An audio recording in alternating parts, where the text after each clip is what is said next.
Hello.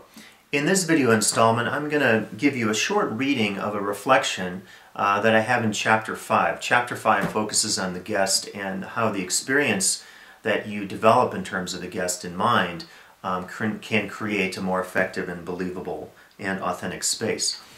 This is a reflection on my own experiences working as an employee trainer back in the mid to late 90s at the now closed theme park Six Flags Houston, or as was often called Six Flags Astroworld.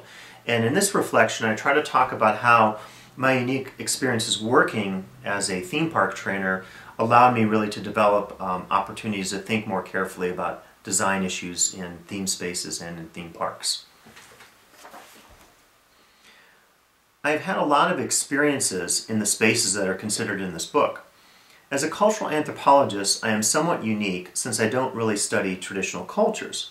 Once, during a research trip to the Las Vegas Strip, I found myself inside a cab talking to the driver about why I was there. "Are you here for a conference?" he asked. "No," I said. "I'm here for work." He asked me what I did, and I explained that I'm an anthropologist and I study, among other things, theme spaces, like the casinos along the Las Vegas Strip. He seemed somewhat confused. Don't anthropologists study real places? Over the years, I've taken insights like this and have applied them to better understanding what these many theme parks and consumer spaces are all about. My most unique experience was the time I spent as an employee trainer at Six Flags Astroworld. This was really the first time when I became aware of the role that the guest plays in a space.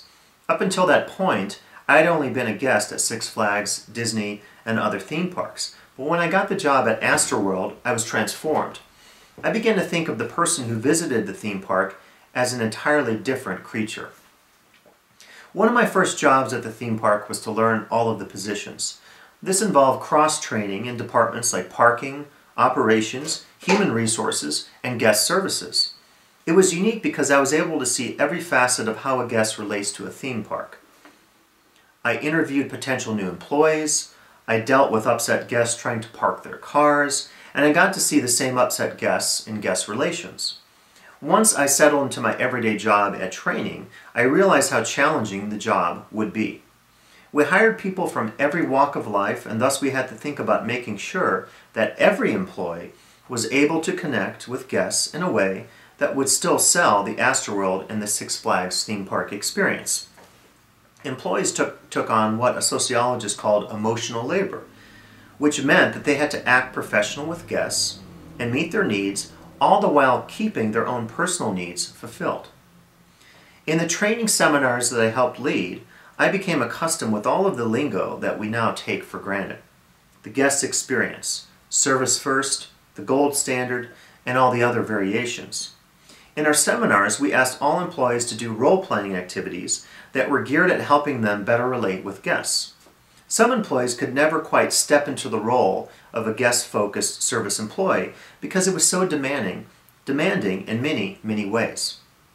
Looking back on the opportunities to work in the theme park, I think about the unique experiences that I had with guests and with workers. I didn't love every guest that I met while at Astroworld, but I came to respect most of them.